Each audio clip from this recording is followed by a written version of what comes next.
Back to prime time debate. రెండో అంశం ఉచితాల హామీలు. సో అసలు ఈ ఉచితాలు ఎక్కడి వరకు వెళ్ళాయి, ఉచితం అనుచితం అనేది పెద్ద ఎత్తున చర్చ సాగుతున్న పరిస్థితి. సో ఎన్నికలు వస్తే ఇంతకుముందు ఏం జరిగేది, ఏ విధంగా అభివృద్ధి చేస్తామో ఒక్కొక్క ప్రాంతం గురించి, ఆ ప్రాంతంలో ఉన్న సమస్యల గురించి నాయకులు మాట్లాడేవాళ్ళు. అది కీలక అంశం అయితే మేనిఫెస్టోలో చేర్చేవాళ్ళు. ఇప్పుడు అలా లేదు. ఏ ప్రాంతానికి సమస్యలు ఏవీ లేనట్టుగా అన్ని ప్రాంతాలపై వరాల జల్లులు కురిపించడం, అన్ని వర్గాల ఓట్లను కొల్లగొట్టాలి అంటే వాళ్ళ దగ్గర ఉన్న ఏకైక మార్గం ఉచితాలు. సో అంటే ఉచితాలతోనే మేనిఫెస్టోను నింపేస్తున్నారు తప్ప దశాబ్దాలుగా ఉన్న సమస్యలను పరిష్కరిస్తామని ఏ పార్టీ చెప్పట్లేదు. అక్కడ ప్రజలకు ఏం కావాలి, ప్రజల బాగోగులేంటి, సో గతంలో ఏ విధంగా ఉంది, ఇప్పుడు ఏ విధంగా ఉంది, అండ్ ఈ విషయాన్ని చెప్పలేకపోతున్నాయి. ఇంకొక అంశం కూడా, సో సంపదను సృష్టించి పంచాల్సి ఉంటుంది, కానీ ఇక్కడ సంపదను సృష్టించట్లేదు. అప్పులు తీసుకొచ్చి మరి ఉచితాలకు తాయిలాలు ఇస్తున్నారు. సో తమిళనాడనే కాదు, దేశంలో ఏ రాష్ట్రంలో చూసినా ఇదే పరిస్థితి కనిపిస్తున్న పరిస్థితి. సో మొత్తంగా మనం పాయింట్ నెంబర్ 1కి వస్తే, అసలు ఎన్నికల ఉచిత హామీలు ప్రమాదకరమా అంటే ఖచ్చితంగా ప్రమాదకరమే అని చెప్పాల్సి ఉంటుంది. సో ఉచితాలు ఎవరికి ఇవ్వాలి, ఎంత ఇవ్వాలి అనే విచక్షణను కూడా ప్రభుత్వాలు అదేవిధంగా రాజకీయ పార్టీలు కోల్పోయాయి. మొత్తంగా ఉచితాల ముసుగులో రాజకీయాన్ని చేస్తూ ఉన్నాయి. ఉచితాల ముసుగుతోనే ఓట్లను కురిపించుకుంటున్న పరిస్థితి కనిపిస్తుంది. ఇది ఎంత మాత్రమో దేశానికి రాష్ట్రాలకు కూడా ఆమోదయోగ్యం కాదు. ఆ రాష్ట్ర ఆర్థిక పరిస్థితులను కూడా అంచనా వేయలేకపోతున్నారు. రాష్ట్ర ఆర్థిక పరిస్థితులను అంచనా వేయకుండా మేనిఫెస్టోలను ప్రకటిస్తున్న పరిస్థితి. ఎక్కడి నుంచి తీసుకొస్తారు ఆ హామీలు? ముఖ్యంగా తమిళనాడులో, అసలు తమిళనాడు రాజకీయం అంటేనే ఫస్ట్ గా ఉచిత హామీలు గుర్తొస్తుంటాయి. టీవీల దగ్గర నుంచి, గ్రైండర్ల దగ్గర నుంచి, మిక్సీల దగ్గర నుంచి, ఇది అని లేదు, అదని లేదు. సో ఎన్నో హామీలు ఇచ్చుకుంటూ వచ్చిన పరిస్థితి. సో మనకు ఉచితాలు అంటేనే ముందుగా తమిళనాడు గుర్తొస్తుంది కాబట్టి మనం తమిళనాడు నుంచి స్టార్ట్ చేసే ప్రయత్నం చేద్దాం. ఇక అన్నా డిఎంకే మేనిఫెస్టో చూశాక అధికారంలోకి వచ్చే పార్టీలు తీసుకునే చర్యలు ఒక రకంగా భయపెట్టేలా కనిపిస్తున్నాయి. తెల్ల రేషన్ కార్డు ఉన్న కుటుంబాలకు ఫ్రిడ్జ్ ఫ్రీ అని చెప్పేశారు. ఇదే కాదు, రేషన్ షాపుల్లో కందిపప్పు, వంట నూనె ఫ్రీ అనేశారు. TVK chief hero Vijay super 6 పథకాన్ని ప్రకటించేశారు. యువతలకు పెళ్లి గిఫ్ట్ కింద బంగారం, చీర ఇస్తామని చెప్తూ ఉన్నారు. సో ఏంటి అసలు ఈ ఉచిత హామీలు ఇవ్వకుండా ప్రభుత్వాలు అధికారంలోకి రాలేవా? అసలు ఒక్కొక్క నియోజకవర్గంలో ఒక్కొక్క ప్రాబ్లం ఉంటుంది. ఆ నియోజకవర్గ ప్రాబ్లాన్ని తీర్చాలి కదా, ఆ నియోజకవర్గ ప్రాబ్లం గురించి మాట్లాడాలి కదా, ఆ నియోజకవర్గ ప్రాబ్లం గురించి మేనిఫెస్టోలో చేర్చాలి కదా. మేనిఫెస్టో అంటే ఉచితమేనా అన్నట్టుగా ప్రభుత్వాలు, పార్టీల పరిస్థితి మారిపోయిన పరిస్థితి. సో ఎవరిని నిందించాలి అనే అంశం కూడా మనం మాట్లాడుకుందాం. మాట్లాడుకునే ముందు నిన్న ఏఐడిఎంకే మేనిఫెస్టో విడుదల చేసింది. సో ఆ మేనిఫెస్టో ఏ విధంగా ఉంది, అక్కడ ఆ పార్టీ నాయకులు ఏం మాట్లాడారో ఒకసారి చూద్దాం. தற்போது இல்லத்தரசின் பணிச்சுமையை குறைக்க அரிசி குடும்ப அட்டைதாரருக்கு குளிர்பதன பெட்டி ஃப்ரிட்ஜ் விலையில்லாமல் வழங்கப்படும். குடும்ப அட்டைதாரருக்கு தற்போது வழங்க வரும் விலையில்லா அரிசியோடு 1 கிலோ பருப்பு, 1 லிட்டர் சமையல் எண்ணெய் விலையில்லாமல் அனைத்து குடும்ப அட்டைக்கும் வழங்கப்படும்.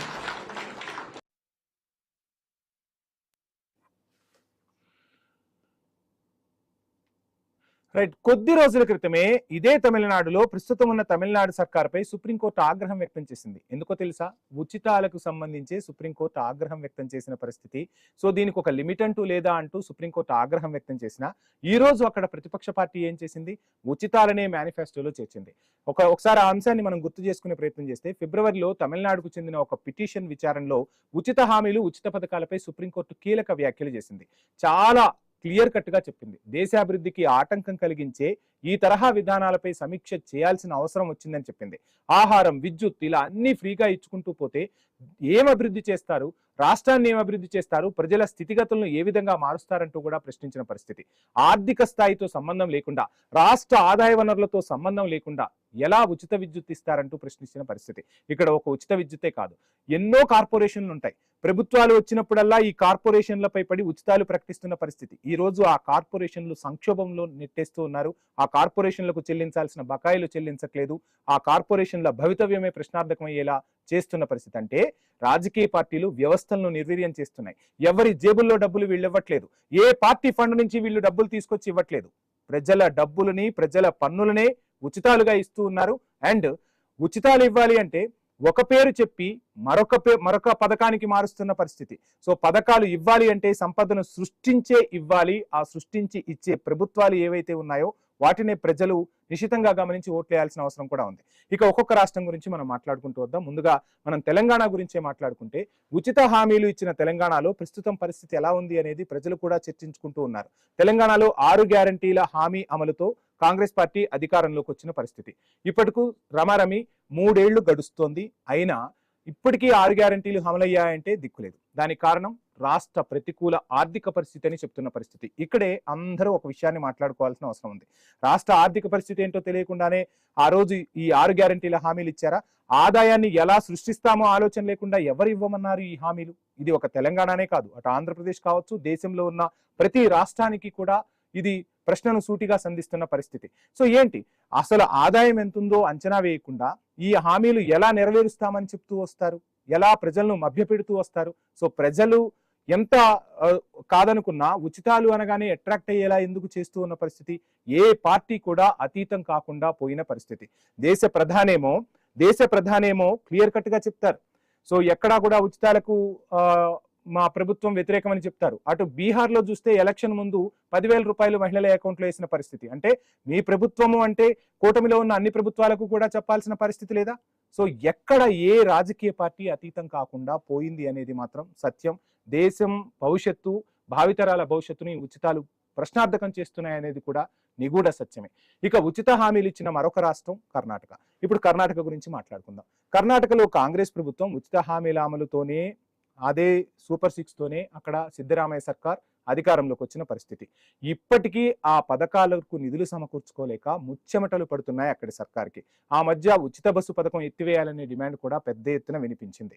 రచ్చ అయింది. ప్రజల్లో ప్రతికూలత వస్తుందని వెనక్కు తగ్గారు. సో మొత్తంగా ఒకసారి ఉచితమని ప్రకటించిన తర్వాత ఆ ప్రభుత్వాన్ని వెనక్కు తీయటానికి ఆ పథకాన్ని వెనక్కు తీయటానికి ప్రస్తుత ప్రభుత్వమే కాదు కదా, రేపు అధికారంలోకి వచ్చిన ప్రభుత్వం కూడా ఆ పథకాలను తీసేలేని పరిస్థితులు కల్పించుకుంటున్నాయి రాజకీయ పార్టీలు. ఇక ఆంధ్రప్రదేశ్కే వస్తే గతంలో వైసీపీ ఉచిత హామీలకు ఆంధ్రప్రదేశ్లో ఏం జరిగిందో ప్రపంచమంతటికీ తెలుసు. ఆంధ్రప్రదేశ్లో 2019-2024 మధ్య కాలంలో వైసీపీ పార్టీ అధికారంలో ఉంది. ఎన్నికల్లో ఇచ్చిన హామీ మేరకు ఉచితాల అమలుకే సింహభాగం నిధులు కేటాయించిన పరిస్థితి. అమ్మఒడి అన్నారు, విద్యాదీవెన అన్నారు, పెన్షన్లు అన్నారు, ఇలా పలు పథకాలకు నిధులు కుమ్మరిచ్చేశారు.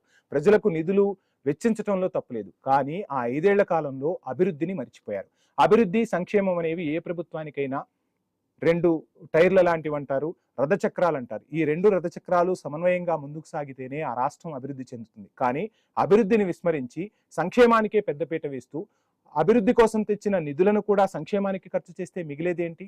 ఈ రోజు పరిస్థితులు ఆ విధంగానే కనిపిస్తున్నాయి. నిధుల సర్దుబాటుకు కూడా భారీగానే అప్పులు చేశారనే టాక్ ఇప్పుడు అధికారంలో ఉన్న పార్టీ వినిపిస్తోంది. సో ఇప్పుడున్న పార్టీ ఏం చేస్తుంది అంటే ఇక్కడ కూడా హామీల వర్షాన్ని కురిపించిన పరిస్థితి. రైట్. రాష్ట్రాల ఆర్థిక పరిస్థితిని నేతలు పట్టించుకోవడం లేదా అంటే, రాష్ట్రాల ఆర్థిక పరిస్థితి తెలియకుండానే హామీలు గుప్పిస్తున్నారంటే ఎంత మాత్రమూ కాదు. క్లియర్ కట్ గా అందరికీ తెలుసు. తెలుగు రాష్ట్రాలనే చూసుకుంటే 2 లోటు బడ్జెట్లోనే ఉన్నాయి. అప్పులు చేసి మరీ ప్రభుత్వాలను నడిపిస్తున్న పరిస్థితి. అప్పులు కొండల్లా పెరిగిపోతున్నాయి. అధికార విపక్షాలకు ఆర్థిక పరిస్థితి ఏంటనేది తెలియకుండా ఉంటుందా? ఎన్నికలు వచ్చేసరికి ఖజానాను పట్టించుకోవు, విపరీతమైన హామీలు గుప్పిస్తాయి పార్టీలు. ఎన్నికల్లో గెలవడమే వాళ్లకు పరమావధి అవుతుంది. ఉచిత పథకాలను ప్రజలకు ఎరగా చూపించి అధికారంలోకి వస్తున్నాయి పార్టీలు. ఉచిత హామీలకు ఎంత ఖర్చు అవుతుందో లెక్క వేయడం మర్చిపోతున్నాయా ప్రభుత్వాలంటే తెలుసు. తెలియకుండా ఎవరు అధికారంలోకి రారు. అండ్ ప్రతిపక్ష పార్టీకి తెలుసు ఈ హామీలు నెరవేర్చలేమని తెలుసు. ఇన్ని హామీలు ఇవ్వటం తప్పు అని కూడా తెలుసు. అవసరం ఉన్న వారికి సాయం చేయడంలో ఎవరు కూడా ప్రశ్నించరు, ప్రజలు కూడా హర్షిస్తారు. కానీ అవసరం ఉన్నా లేకపోయినా ఉచితాల పేరుతో నిధులను వెచ్చించడం అనేది దేశానికి, రాష్ట్ర ఆర్థిక ప్రయోజనాలకు ఒక రకంగా ప్రమాదకరం. ఖజానాలో సింహభాగం ఉచితాలకే ఖర్చు చేసుకుంటూ పోతే ఇంకా అభివృద్ధి ఎక్కడి నుంచి జరుగుతుంది? హామీ ఇస్తే ఎంత ఖర్చు అవుతుంది? దీనికి నిధులు ఎక్కడి నుంచి తీసుకొస్తున్నామని చెప్పి ప్రజలకు జవాబుదారీగా ప్రభుత్వాలు ఉంటున్నాయా? ఉండట్లేదు. ప్రజలు క్వశ్చన్ చేస్తున్నారా? క్వశ్చన్ చేయట్లేదు. సో ఇక్కడ 2 వైపుల నుంచి తప్పు జరుగుతుందనేది విశ్లేషకుల నుంచి వినిపిస్తున్న మాట. ఉచితాల అమలుకు ఖజానా ఖాళీ అవుతున్నా ఎవ్వరికీ దిగులు లేదు. ఇది వాస్తవం. దేశం ఈరోజు ఉచితాల వలలో చిక్కుకుందని సుప్రీంకోర్టే వ్యాఖ్యలు చేసింది. ఆ ఉచితాల అమలు కోసం సొంత జేబుల నుంచి ఎవరైనా నిధులు ఇస్తున్నారా? ఒక అంశాన్ని ఇక్కడ మనం మాట్లాడుకుందాం. ఒక జర్నలిస్టుగా కాకుండా ఒక సామాన్యుడిగా మనం మాట్లాడితే, ఏ రాజకీయ పార్టీ ఫండ్ అయినా చూడండి, 1000 కోట్లలో ఆ పార్టీలకు నిధులు ఉంటున్నాయి. కానీ ప్రభుత్వ ఖజానా ఖాళీ అవుతుంది. ఆ పార్టీల ఫండ్ నుంచి ఒక్క రూపాయి అయినా ప్రజలకు వెచ్చిస్తున్నారా? స్కూల్స్ కట్టిస్తూ ఉన్నారా? లేదంటే హాస్పిటల్స్ కట్టిస్తూ ఉన్నారా? ఏ రాజకీయ పార్టీ అయినా ఇలా చేస్తూ ముందుకు సాగుతున్న పరిస్థితులు కనిపిస్తున్నాయా? ప్రజల డబ్బులని, ప్రజలు కట్టిన పన్నులని ఎరగా చూపించి ఉచితాలు ఇస్తూ సామాన్యుడి నడ్డి విరుస్తూ రాష్ట్ర ఆర్థిక వ్యవస్థలను దెబ్బతీస్తున్నాయి ఈ ప్రభుత్వాలు, ప్రతిపక్షాలు. ఇద్దరు కూడా బాధ్యతగా వ్యవహరించడం లేదనేది మాత్రం సుస్పష్టంగా కనిపిస్తోంది. వరదల్లా ప్రజాధనాన్ని ఖర్చు చేస్తున్నాయి. సామాన్యుడు కట్టే ట్యాక్స్ ను వీళ్ళు అప్పనంగా పంచిపెడుతూ పప్పు బెల్లాల్లా పంచిపెడుతున్న పరిస్థితి అయితే కనిపిస్తుంది. సో ఆ పార్టీలకు పెద్దగా నొప్పి అయితే తెలియడం లేదు. ప్రజల నుంచి వసూలు చేసిన పన్నులు, చేస్తున్న అప్పుల నుంచే నిధులను ఖర్చు పెడుతున్న పరిస్థితి అయితే స్పష్టం. సంపద సృష్టికి పార్టీలు తిలోదకాలు ఇచ్చేశాయా అంటే అవుననే సమాధానమే వినిపిస్తుంది. ఒకప్పుడు ఎన్నికలంటే రాష్ట్రానికి ఏం చేస్తాం, ఆ ప్రాంతానికి ఏం చేస్తాం, దేశాభివృద్ధికి ఎలాంటి చర్యలు తీసుకుంటాం, దేశంలో ఉన్న సమస్యలను ఏ విధంగా రూపుమాపుతాం, ఉపాధి కల్పనకు ఎటువంటి చర్యలు తీసుకోబోతున్నాం, ఇవే ప్రధాన ఎన్నికల ఎజెండాగా ఉండేవి. వీటి గురించే ప్రజల్లో పెద్ద ఎత్తున చర్చ జరిగేది. కానీ ఈ రోజు వీటిని మరిచిపోయాయి. డెవలప్మెంట్ అనే మాట నోటి మాటగానే పరిమితమైంది. కార్యాచరణకు ఎక్కడా కూడా రూపుదిద్దుకోవట్లేదు. దీనిపై ఏ పార్టీ కూడా పెద్దగా దృష్టి సారించట్లేదు. మొత్తంగా సంక్షేమం, ఉచిత హామీల వైపు ప్రజలను ఒక మత్తులోకి దించేశాయి రాజకీయ పార్టీలు. అభివృద్ధి లేకపోతే రాష్ట్రాల ఆర్థిక పరిస్థితి ఏ విధంగా ఉంటుంది అనేది మనకు తెలియంది కాదు. ఒక రాష్ట్రం లేదా దేశం ప్రగతి అక్కడ చేపట్టే అభివృద్ధిపైనే ఆధారపడి ఉంటుంది. అదే అభివృద్ధికి కొలమానం కూడా. సంపద సృష్టిస్తేనే ఉద్యోగాలు వస్తాయి, పెట్టుబడులు వస్తాయి, పెట్టుబడులు ఆకర్షించబడతాయి, అనేక మార్పులు వస్తాయి, ప్రజల జీవన స్థితిగతులు మారుతాయి, మౌలిక వస్తువుల ప్రాధాన్యం పెరుగుతుంది. ఇది కదా కావాల్సింది. దేశానికి ఇలాంటి నాయకులు కదా కావాల్సింది. రాష్ట్రాలు ఆర్థికంగా నిలదొక్కునేలా పరిస్థితులు ఉండాలి. ఆదాయం లేకపోతే ఉన్న ఆదాయాన్ని ఉచితాలకు పంచుకుంటూ పోతే ఏం లాభం? అప్పులు కొండంత పెరగటం తప్ప రాష్ట్రాలు అభివృద్ధి సాధిస్తాయా? ప్రజల జీవన స్థితిగతులు మారుతాయా? ఎట్టి పరిస్థితుల్లోనూ మారవు. చేస్తున్న అప్పులు సైతం ఉచితాలకే పెట్టేస్తున్నారా అంటే ఎస్. ఆ మధ్య మరీ అప్పుల వైపరీత్యం పెరిగిపోయింది. రాష్ట్రాల అప్పుల లిస్ట్ లో మనం ఏ ప్లేస్ లో ఉంటున్నామో చూసుకుంటున్నాం, కానీ ఇన్కమ్ లో మనం ఏ ప్లేస్ లో ఉంటున్నాం అనేది ప్రజలు పట్టించుకోవట్లేదు, ప్రభుత్వాలు పట్టించుకోవట్లేదు, ప్రతిపక్షాలు కూడా నిలదీయలేకపోతున్నాయి. రాష్ట్ర ప్రభుత్వాలు అభివృద్ధి పేరు చెప్పి నిధులు తీసుకొస్తున్నాయి. ఆ నిధులను అప్పు పుట్టాక మరో పేరు చెప్పి ఉచితాలకు పంచిపెడుతున్న పరిస్థితులు మనం చూసిన పరిస్థితి. అధికారం కోసం పోటీ పడి ప్రజలను సోమరులను చేస్తున్నారా అనే అంశం ఇక్కడ ఈ వర్డ్ యూజ్ చేయొచ్చా లేదా అంటే, ప్రజలు విజ్ఞతతోనే ఉన్నారు, ప్రజలు పనిచేయడానికి సిద్ధంగానే ఉన్నారు, కానీ పార్టీలు మాత్రం ప్రజలను కూర్చోబెట్టి మేపుతామని చెప్తున్న పరిస్థితి, ఉచితాలు ఇస్తామంటూ హామీలు గుప్పిస్తున్న పరిస్థితి, పోటీ పడి ఉచితాలు ఇస్తూ ఉన్నాయి ప్రజలకు. తాత్కాలిక ఉపశమనంగా వారికి అది కనిపిస్తోంది. ఇక్కడే ఒక అంశాన్ని మనం మాట్లాడుకోవాలి. ఒక నానుడి చాలా సార్లు మనం చూస్తూ ఉంటాం, ఒక ఇంగ్లీష్ రైటర్ రాసింది. సో ఎవరికి కూడా చేపలు తీసుకొచ్చి ఇవ్వకూడదు, చేపలు పట్టటాన్ని నేర్పాలి అని చెప్తూ ఉంటారు. చేపలు ఉచితంగా ఇస్తే ఈ రోజు ఇస్తారు, రేపేంటి పరిస్థితి? సో అక్కడ నైపుణ్యాభివృద్ధి జరగాలి, ప్రజలకు పని కల్పించాలి అని చెప్పి ఒక ఇంగ్లీష్ రైటర్ రాశారు. సో ఇది అక్షరాలకే పరిమితమైంది తప్ప ఈ అక్షరాలని ఏ ప్రభుత్వం కూడా ఇప్పుడు పట్టించుకొని పరిస్థితులు కనిపిస్తున్నాయి. మొత్తంగా రాష్ట్రాలను అప్పుల ఊబిలోకి నెట్టేస్తున్నాయి. దేశ ఆర్థిక వ్యవస్థను కూడా అధోగతి పాలు చేస్తున్న పరిస్థితి అయితే స్పష్టంగా కనిపిస్తుంది. సమాజంలో ఒక తరాన్ని, రాబోయే తరాలను కూడా సోమరులను చేస్తున్నాయి. ఉచితాలకు చెక్ పడాలంటే ఏం చేయాలి? ఖచ్చితంగా ఉచితాలకు ఎక్కడో చోట చెక్ పడాల్సిన అవసరం అయితే ఇప్పుడు వచ్చింది. లేదంటే రాష్ట్రాల ఆర్థిక పరిస్థితులు తలకిందులవుతాయి. రేపు భవిష్యత్ అనేది భవిష్యత్ తరాలు ఇప్పుడున్న పరిస్థితులను ఇప్పటికీ క్షమించవు. ఉచితాల వల్ల జరిగే నష్టాలను ప్రజలకు వివరించే ప్రయత్నాలు చేయాలి. ఎవరికి అవసరమో వారికే ఉచితాలను పరిమితం చేయాలి. ముందుగా పార్టీల్లో మార్పు తీసుకురావాలి. ఎన్నికలలో ఉచితాల మాట లేకుండా చట్టం చేయగలగాల్సిన పరిస్థితులు వస్తాయా అంటే రానున్న రోజుల్లో ఖచ్చితంగా రావాల్సిన అవసరం ఉంది. ఎన్నికల సంస్కరణల పేరుతో అనేక చట్టాలు వస్తున్నాయి. ఇదే క్రమంలో ఉచిత హామీల కట్టడికి కూడా ఒక చట్టం తీసుకురావాలని ప్రజల్లోనే చర్చ అయితే సాగుతున్న పరిస్థితి. మొత్తంగా పార్టీల దూకుడికి కళ్ళెం వేయాల్సిన అవసరం అయితే వచ్చింది. చట్టం వచ్చింది కదా అని మరో రూపంలో కూడా ఉచితాలకు తెరతీయకుండా చర్యలైతే చేపట్టాల్సిన అవసరం అయితే స్పష్టంగా కనిపిస్తుంది.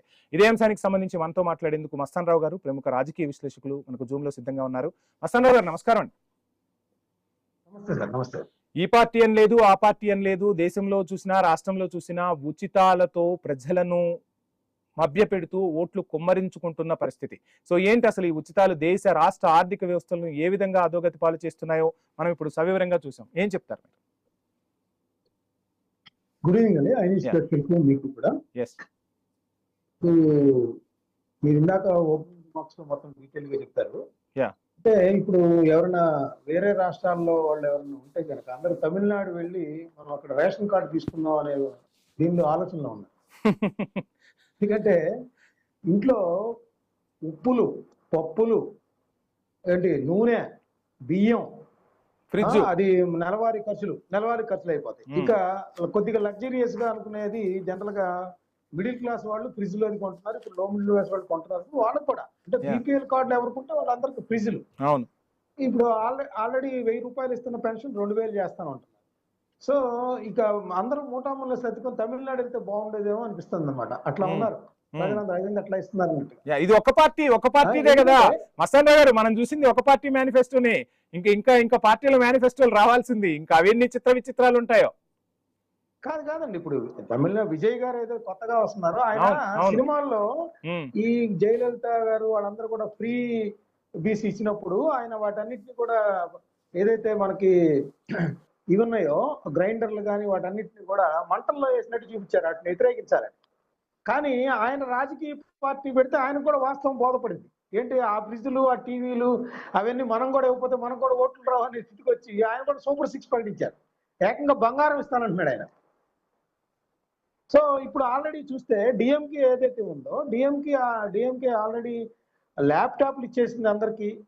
ఏంటి మొన్న మన తమిళనాడుకి మనకి ఇక్కడ సంక్రాంతి ఎలా అయితే ఉంటుందో తమిళనాడులో సంక్రాంతి చేసుకునేటప్పుడు వాళ్ళందరికీ కూడా దాదాపు 5,000 రూపాయలు బట్టలు పెట్టడం దగ్గర నుంచి వాళ్ళకి ఉప్పులు పప్పుల దగ్గర నుంచి పండగ చేసుకోవడానికి ఏం కావాలో అందరికీ దగ్గర 6,800 కోట్ల రూపాయలు ఆల్రెడీ ఎలక్షన్స్ దృష్టిలో పెట్టుకుని జనవరిలోనే ఇచ్చారు. డిఎంకే స్టాలిన్ యొక్క ఇదనమాట అదంతా కూడా. సో ఇప్పుడు వాళ్ళేంటి ఒకరికొకరు పోటీ పడతా ఉన్నారు. అన్నా డిఎంకే చూస్తే ఇప్పుడు మనం చెప్పినవన్నీ అన్నా డిఎంకే. మస్తాన్ రావు గారు, ఒక చిన్న సబ్మిషన్. ప్రధాని ఢిల్లీలోనేమో ఉచితాలు అనేవి ఎక్కడా కూడా మేము హర్షించమంటారు, అదే బీహార్ లో ఎన్నికలకు ముందు 10,000 రూపాయలు మహిళల ఖాతాల్లో జమ చేసిన పరిస్థితి. సో ఏంటి అసలు అంటే దేశ రాజకీయాలకు వచ్చేసరికి, రాష్ట్ర రాజకీయాలకు వచ్చేసరికి విధానాలు మారిపోతాయా సార్? ఇప్పుడు మీరు చెప్పిన బీహారే కాదు, మహారాష్ట్రలో చూడండి. అక్కడ మహారాష్ట్రలో అన్ని ఫ్రీబీసే కదా, వాళ్ళ కోalition గవర్నమెంట్ లో మహారాష్ట్రలో ఇచ్చారు. అదేవిధంగా మధ్యప్రదేశ్ లో అయితే దాదాపు 20,000 కోట్ల రూపాయలు మహిళలకు సంబంధించి ప్రతి మహిళకి 1,250 రూపాయలు చొప్పున ఏటా 20,000 కోట్ల రూపాయలు ఇస్తున్నారు. అస్సాంలో అరుణోదయ పథకం కింద 38 లక్షల మందికి డబ్బులు పంపిణీ చేశారు. సో బీహార్, హర్యానా ఎక్కడ చూసినా అంటే బీజేపీ గతంలో అనేది ఫ్రీ బీసీకి మేము వ్యతిరేకం అని చెప్పేసి వాళ్ళకి కూడా బోధపడింది ఏంటంటే ఇప్పుడు 21 స్టేట్స్ లో ఏ విధంగా అధికారంలో ఉంది. సో అన్ని చోట్ల ఫ్రీ బీసీ ఇచ్చుకుంటూ వెళ్తా ఉన్నారు. వాళ్ళేం అతీతం కాదు. వాళ్ళు ఇప్పుడు మనకి ఇక్కడ ఆంధ్రప్రదేశ్, తమిళనాడులో యాక్చువల్గా ఏంటంటే ఈ ఫ్రిడ్జ్లు, గ్రైండర్లు, మిక్సీలు సంస్కృతి అంతా కూడా తమిళనాడులోనే అసలు ఫస్ట్ ప్రారంభమైంది. అసలు ఉచితం అంటేనే తమిళనాడు ఫస్ట్ గుర్తొస్తుంది. అన్ని రాష్ట్రాలకు విస్తరించింది. ఇప్పుడు మన రాష్ట్రం కూడా చూసాం, మన రాష్ట్రంలో పరిస్థితి కూడా చూసాం. ఇప్పుడు ఏకంగా 66 లక్షల మందికి 4,000 రూపాయలు చొప్పున ఇస్తున్నారండి. ఇది ఎక్కడ దేశంలోనే హైయెస్ట్. అంటే కొన్ని వేల కోట్ల రూపాయలు 5 సంవత్సరాల్లో దాదాపు 60,000 కోట్ల రూపాయలు దగ్గర. అవును. ఈ మొత్తం వీళ్ళందరికీ ఉచితార్థంగా ఇస్తున్నట్టు. నిజానికి ఈ 66 లక్షల మందిలో నిజమైన లబ్ధిదారులు ఒక 20-25 లక్షల మంది. మస్తాన్ రావు గారు, ప్రజలకు కావాల్సింది ఈ చేత్తో ఇస్తున్నారు, ఆ చేత్తో గుంజేస్తున్నారు. సో ఎప్పటి నుంచో దేశం మొత్తం ఎదురు చూస్తున్నది ఏంటి అంటే ప్రజలకు కావాల్సినవి రెండు. ఒకటి విద్యా, వైద్యం. ఈ విద్యా వైద్యం పేరుతో ప్రజల జేబులు గుల్ల చేస్తున్నది ఈ ప్రభుత్వాలు కాదా? సో అవి రెండు ఎందుకు ఉచితంగా ఇవ్వలేకపోతున్నాయి? అవి ఇవ్వటం వల్ల దేశ భవిష్యత్తు మారుతుంది కదా, ప్రజల స్థితిగతులు మారుతాయి కదా, దానిపై ఎందుకు దృష్టి సారించలేకపోతున్నాయి? సరే, ఈ విషయాన్ని రాజ్యాంగ నిర్మాతలు ఎప్పుడో చెప్పారు. విద్యా, వైద్యం లాంటివి ఉచితంగా ఇవ్వాలి, అది ప్రభుత్వాల బాధ్యత. అదేవిధంగా మౌలిక సదుపాయాలు, రోడ్లు కానీ లేదా ట్రైన్స్ కానీ ఏదైతే సామాన్యులు బతకాలంటే ఉండాలో, కూడు గుడ్డ వీటన్నిటినీ కూడా ఫ్రీగా ఇవ్వాల్సిన ఫ్రీగా అంటే వాళ్ళని కల్పించాలి. అది ఉపాధి కల్పిస్తావా? పరిశ్రమలని పంచవర్ష ప్రణాళికలు ఎందుకు పెట్టారు మన వాళ్ళు? అసలు పంచవర్ష ప్రణాళికలు లాంటివి ఇప్పుడు ఉన్నాయా? ఏం లేవు. ఎన్నికలు వస్తున్నాయంటే చాలు ప్రతి వాళ్ళకి డబ్బులు చేద్దాం. ఇప్పుడు జగన్మోహన్ రెడ్డి గారు ఉన్నారు, 2,73,000 కోట్లు నేను పనిచేశానంటారు. ఏది అభివృద్ధి? అది పంచినా కూడా ఆయన గెలిచాడా? గెలవలేదు. 2,73,000 కోట్లు పంచినా, ప్రతి ఇంటికి 1,00,000, 2 లక్షలు ఇచ్చాను ఇంటింటికి వెళ్ళి చెప్పినా, మొత్తుకున్నా ఆయనకి నెక్స్ట్ ఓట్లే లేదు. అంటే ఒక భ్రమలో ఉంటున్నారు రాజకీయ నాయకులందరూ. ఏంటంటే వాళ్ళకి ప్రజలందరికీ డబ్బులు పడేస్తే మాకు ఓట్లు వేస్తారు, వాటితో మేము దోచుకొని తినొచ్చు. ఎందుకంటే వాళ్ళు వచ్చిన తర్వాత గతంలో ఫ్రీ బీస్ అనేది ఎట్లా ఉండేది? సీఎం రిలీఫ్ ఫండ్ ఉండేది. ఎవరికైనా ఆపద వస్తే వాళ్ళ ఆరోగ్యానికి సంబంధించి ఫ్రీగా ఇచ్చేవాళ్ళు. అలాంటిది ఇప్పుడు ప్రతి ఇంటికి ఫ్రిడ్జ్లు, టీవీలు, ఉప్పు, పప్పు, సైకిళ్లు, ల్యాప్టాప్లు ఒకటి కాదు. అసలు వాళ్ళేదో అందరినీ సోమరావు. ఇప్పుడు సుప్రీంకోర్టు మన తీర్పిచ్చింది. సుప్రీంకోర్టు ఏం తీర్పిచ్చింది? ఏంటో నువ్వు అసలు బీపీఎల్ వాళ్ళకి ఏదో ఇస్తామంటే కరెంటు పర్లేదు కానీ అసలు బీపీఎల్ తో సంబంధం లేకుండా రాష్ట్రంలో బతికే ప్రతి ఒక్క ఇంటికి కూడా ఫ్రీగా ఇస్తామని చెప్తే ఎట్లా కుదిరిద్ది? అసలు మరి అభివృద్ధి ఎలా జరిగింది? రేపు పొద్దున రెవెన్యూ లోటు వస్తే ఏం చేస్తారు అని కేంద్ర ప్రభుత్వానికి అక్షంతలు వేసి కేంద్ర ప్రభుత్వానికి కూడా నోటీస్ ఇచ్చింది. దానికి సమాధానం చెప్పలేకపోయింది అవును తమిళనాడు ప్రభుత్వం కూడా. అదేమంటే మీకు అస్సాంలో ఇవ్వట్లేదా? ఎందుకంటే పబ్లిక్ ఇంట్రెస్ట్ లిటిగేషన్ పిటిషన్ వేశారు, సుప్రీంకోర్టు దానికే కామెంట్ చేసింది. మీరు అన్నట్టు ఇందాక ఓపెనింగ్ రిమార్క్స్ లో దీని మీద ప్రత్యేకంగా చట్టం తేవాలి. రైట్. బీపీఎల్ అంటే ఎవరు? పేదరికం పోయింది అంటున్నారు. బీపీఎల్ కార్డులు చూస్తేనేమో 1,60,00,000 1,50,00,000 మన దగ్గర. తెలంగాణలో రేషన్ కార్డులు కూడా ప్రతి ఒక్కరికి ఉంటున్న పరిస్థితి సార్. రైట్, మొత్తంగా చర్చిద్దాం సార్. ఈ అంశం ఈ ఒక్క రోజుతో పోయేది కాదు. సో ఖచ్చితంగా ఉచితాలపై అయితే పెద్ద ఎత్తున చర్చ జరగాలి. ఒక చట్టం రావాల్సిన అవసరం అయితే స్పష్టంగా కనిపిస్తుంది. సో ఏం చేయబోతున్నారు, ఏంటి, మొత్తంగా సవరణలు రాబోతున్నాయా, సుప్రీంకోర్టు ఏం చేయబోతుంది, ప్రభుత్వాలు ఏ విధమైన నిర్ణయాలు తీసుకోబోతాయనేది వేచి చూద్దాం. ఇది వాళ్ళ prime time debate. Stay tune.